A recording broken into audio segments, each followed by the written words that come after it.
ज्ञान RV YouTube channel में आप सभी का स्वागत है। आज हम आपके लिए जीव विज्ञान एमसीक्यू सीरीज के अंतर्गत पार्ट 3 को हल कराएंगे। अगर आपने पार्ट 1, पार्ट 2 नहीं देखा है तो डिस्क्रिप्शन बॉक्स में लिंक दिया गया है, वहां से जाकर आप देख सकते हैं।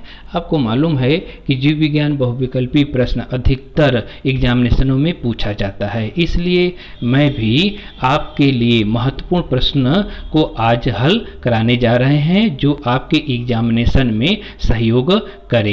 तो आप हमारे साथ शुरू से लेकर लास्ट तक बने रहिए। आइए हम देखते हैं प्रश्नों की सीरीज। आपके स्क्रीन पर पहला प्रश्न दिख रहा है और पहला प्रश्न है जो आपकी स्क्रीन पर दिख रहा है, जेनेरा प्लांटेरम निम्न में से किसके द्वारा प्रकाशित किया गया। देखिए, जेनेरा प्लांटेरम सबसे पहले बेंथम और हुकर द्वारा लिखी गई पुस्तक है और इसे 3 भागों में प्रकाशित किया गया। ऑप्शन संख्या ए सही हो जाता है। अब चलते हैं प्रश्न संख्या 2 की तरफ। प्रश्न संख्या 2 है कि 5 जगत विभाजन के अनुसार प्रोटोजोआ को रखा गया है। तो देखिए, 5 जगत विभाजन सर्वप्रथम किसने दिया था? तो R.H. व्हिटेकर ने दिया था। कब दिया था? 1969 में दिया था। तो आपको पता है कि 5 जगत वर्गीकरण के अनुसार प्रोटोजोआ को प्रोटिस्टा वर्ग में रखा गया है, यानी प्रोटिस्टा क्या है? जगत। प्रोटिस्टा जगत में रखा गया है, यानी ऑप्शन ए सही है। अब चलते हैं प्रश्न संख्या 3 की तरफ। प्रश्न संख्या 3 है आपका, जाति व उपजाति के बीच की कोटि को क्या कहते हैं? तो जाति उपजाति के बीच की कोटि को अर्ध जाति के नाम से जाना जाता है, यानी ऑप्शन बी सही है। अब चलते हैं प्रश्न संख्या 4 की तरफ। प्रश्न संख्या 4 है कि बायोलॉजी शब्द का परिचय कराता था। देखिए, बायोलॉजी शब्द को देने वाले सबसे पहले लैमार्क और ट्रेविरेनस नामक वैज्ञानिक हैं और ऑप्शन बी सही होता है। अब उसके बाद चलते हैं प्रश्न संख्या 5 की तरफ। प्रश्न संख्या 5 है, वर्गीकी के पिता किसे कहा जाता है? तो वर्गीकी के पिता कार्ल वान लिनियस को कहा जाता है, यानी ऑप्शन सी सही हो जाता है। अब इसके बाद चलते हैं प्रश्न संख्या 6 की तरफ। प्रश्न संख्या 6 आपके स्क्रीन पर दिख रहा है कि प्रश्न संख्या 6 टेक्सोनॉमी शब्द खोजा गया। देखिए, टेक्सोनॉमी शब्द को सर्वप्रथम डी कंडोले ने इसे सर्वप्रथम खोजा था, यानी डी कंडोले ने टेक्सोनॉमी शब्द के बारे में बताया था सन 1813 ईस्वी में, यानी सन 1813 ईस्वी में डी कंडोले के द्वारा टेक्सोनॉमी शब्द दिया गया था, यानी ऑप्शन ए सही है। अब चलते हैं प्रश्न संख्या 7 की तरफ। देखिए, प्रश्न संख्या 7 प्रश्न है आपका कि कौन एक संवर्ग नहीं है। तो देखिए, प्रश्नों में अगर नहीं आता है उसे तुरंत गोला कर दीजिए। अब प्रश्न को पढ़िए, कौन एक संवर्ग है? तो आप पाएंगे गण, जाति, प्रजाति यह संवर्ग है और जिसमें इकोटाइप यह संवर्ग नहीं है, यानी ऑप्शन ए सही हो जाता है। अब चलते हैं प्रश्न संख्या 8 की तरफ। प्रश्न संख्या 8 है, the families of flowering plants के लेखक हैं। तो आपको पता है कि the families of flowering plants के लेखक जॉन हचिंसन को कहा गया है, यानी ऑप्शन सी सही है। अब चलते हैं प्रश्न संख्या 9 की तरफ। प्रश्न संख्या 9 है कि लिनियस ने द्विनामकरण की विचारधारा सर्वप्रथम प्रकाशित की। तो आपको पता है कि लिनियस द्वारा लिखी गई पुस्तक का नाम सिस्टेमा नेचुरी, स्पीसीज प्लांटेरम और फिलोसॉफिक बोटेनिका, यह लिनियस द्वारा लिखी गई 3 पुस्तकें हैं। तो लिनियस ने द्विनामकरण की विचारधारा सर्वप्रथम स्पीसीज प्लांटेरम में प्रस्तुत की थी। किसके लिए? पौधों के लिए, यानी ऑप्शन बी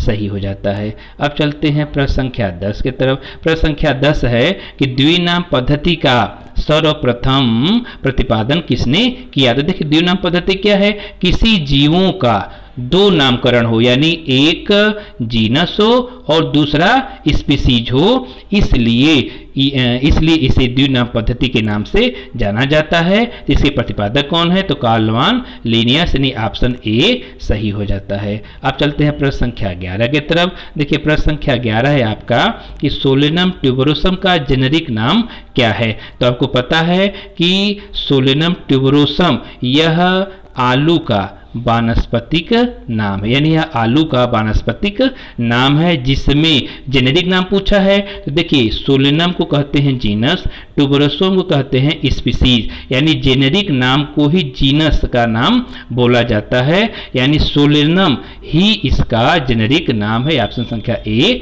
सही होता है। अब चलते हैं प्रश्न संख्या 12 की तरफ। देखिए प्रश्न संख्या 12 है आपका कि स्पीसीज शब्द का चयन किया, यानी स्पीसीज शब्द का चयन सर्वप्रथम किसने किया था। तो देखिए स्पीसीज शब्द का चयन सर्वप्रथम जॉन रे नामक वैज्ञानिक ने किया था और इन्होंने फैमिली और जीनस शब्द भी दिया था। तो ऑप्शन ए सही हो जाएगा। अब चलते हैं प्रश्न संख्या 13 की तरफ। प्रश्न संख्या 13 है कि वनस्पति शास्त्र के पिता कौन है। तो वनस्पति शास्त्र के पिता थियोफेस्टस कहे जाते हैं। ऑप्शन बी सही है। अब चलते हैं प्रश्न संख्या 14 की तरफ। प्रश्न संख्या 14 है कि वनस्पति शास्त्री, आपको पता है ना कि वनस्पति शास्त्री पौधों के नाम लैटिन में इसलिए रखते हैं क्योंकि, अब क्योंकि किस लिए रखते हैं, तो 4 ऑप्शन दिया है, ऑप्शन ए, बी, सी और डी, यानी वनस्पति शास्त्री पौधों के नाम लैटिन में क्यों रखते थे। आप अपने आंसर कमेंट बॉक्स में लिख दीजिए। लैटिन भाषा एक मृत भाषा है, अर्थात साधारण बोलचाल में इस भाषा का प्रयोग पूरी तरह से बंद हो चुका है तथा इसमें अब तक कोई परिवर्तन नहीं हो सकता। अतः वैज्ञानिक नामकरण में लैटिन भाषा का प्रयोग करते हैं ताकि ये अंतर्राष्ट्रीय रूप से समान रहे। यानी आप कह सकते हैं कि वनस्पति शास्त्री पौधों के नाम लैटिन में इसलिए रखते हैं कि ये अंतर्राष्ट्रीय समानता रखना चाहते हैं, यानी अंतर्राष्ट्रीय समानता रखना चाहते हैं, इसलिए यह लैटिन में इसका नाम रखते हैं। नहीं, ऑप्शन डी सही हो जाता है। अब चलते हैं प्रश्न संख्या 15 की तरफ। देखिए प्रश्न संख्या 15 में दिया गया है कि एक पादप का वर्णन करते हुए लेखक द्वारा पहली बार प्रयोग किए जाने वाला नमूना क्या कहलाता है। तो उस नमूने को होलोटाइप कहते हैं। नहीं, ऑप्शन बी सही है। अब चलते हैं प्रश्न संख्या 16 की तरफ। देखिए प्रश्न संख्या 16 है, जब जाति का नाम वंश के समान होता है तब वो क्या कहलाता है। यानी जाति और वंश जब दोनों समान होते तो उसे क्या करते हैं, टाटोनिम कहते हैं। नहीं, ऑप्शन बी सही होता है। अब चलते हैं प्रश्न संख्या 17 की तरफ। देखिए प्रश्न संख्या 17 है, 5 जगत वर्गीकरण किसने प्रस्तुत किया था। तो आपको मालूम है कि 5 जगत वर्गीकरण सर्वप्रथम R.H. विटेकर ने 1969 में प्रस्तुत किया था, यानी ऑप्शन संख्या ए सही हो जाता है। अब चलते हैं प्रश्न संख्या 18 की तरफ। तो प्रश्न संख्या 18 पाएंगे कि वर्गीकरण की स्तर सबसे छोटी इकाई क्या है। तो देखिए वर्गीकरण जब किया जाता है तो सबसे छोटी इकाई जाति को लिखी जाती है, यानी जाति होती है, फिर उपजाति होती है, आगे ऐसे करते करते हम लोग जो है जगत तक पहुँचते हैं, जगत तक पहुँच जाते हैं। नहीं, ऑप्शन सी सही है। अब चलते हैं प्रश्न संख्या 19 की तरफ। देखिए प्रश्न संख्या 19 आपके स्क्रीन पर दिख रहा है कि जंतु व्यवहार के अध्ययन को, यानी जंतु व्यवहार के अध्ययन को क्या कहते हैं। तो आपको मालूम है कि 4 ऑप्शन है। पहला ऑप्शन दिया है एंटोमोलॉजी, दूसरा है एथमोबायोलॉजी और तीसरा है इथोलॉजी और चौथा दिया है इकोलॉजी। तो आपको मालूम है कि जो एंटोमोलॉजी होती है, जो ये एंटोमोलॉजी में कीटों का अध्ययन करते हैं, यानी कीटों का अध्ययन एंटोमोलॉजी में करते हैं। इसके बाद हम बात करें इकोलॉजी का, तो इकोलॉजी के अंतर्गत जीवों और वातावरण, यानी जीव के परस्पर जो अंतक्रिया होती है इसका अध्ययन करते हैं। अगर हम बात करें एथनोबायोलॉजी, तो एथनोबायोलॉजी के अंतर्गत व्यक्तियों, जीवों और वातावरण के संबंधों का अध्ययन करते हैं। अगर हम बात करें इथोलॉजी का, तो इथोलॉजी के अंतर्गत जंतु व्यवहार का अध्ययन करते हैं, यानी ऑप्शन सी सही हो जाता है, यानी ऑप्शन सी सही है। अब चलते हैं प्रश्न संख्या 20 की तरफ। देखिए प्रश्न संख्या 20 है, बेंथम और हुकर की वर्गीकरण पद्धति में कुल कितनी सीरीज है। यानी बेंथम और हुकर की वर्गीकरण के में कुल कितनी सीरीज होती है। तो आपको मालूम है कि बेंथम और हुकर ने बीजयुक्त पौधों की द्विबीजपत्री यानी जिम्नोस्पर्म तथा एक बीजपत्री में विभाजित किया। इनके द्वारा प्रस्तुत वर्गीकरण में कुल 21 सीरीज हैं, जिनमें से 14 सीरीज, देखिए जिनमें से 14 सीरीज द्विबीजपत्री में और 7 जो होते हैं एक बीजपत्री में होते हैं, यानी कुल कितनी सीरीज हो गई? 21, यानी ऑप्शन सी सही होता है। तो आपने अभी कुल 20 प्रश्नों की सीरीज को देखा और यह सीरीज आपको कैसा लगा? अपने विचार कमेंट बॉक्स में ज़रूर लिखिएगा। अगर अच्छा लगा होगा तो हमारे चैनल को सब्सक्राइब कर दीजिए, अपने दोस्तों में शेयर कर दीजिए।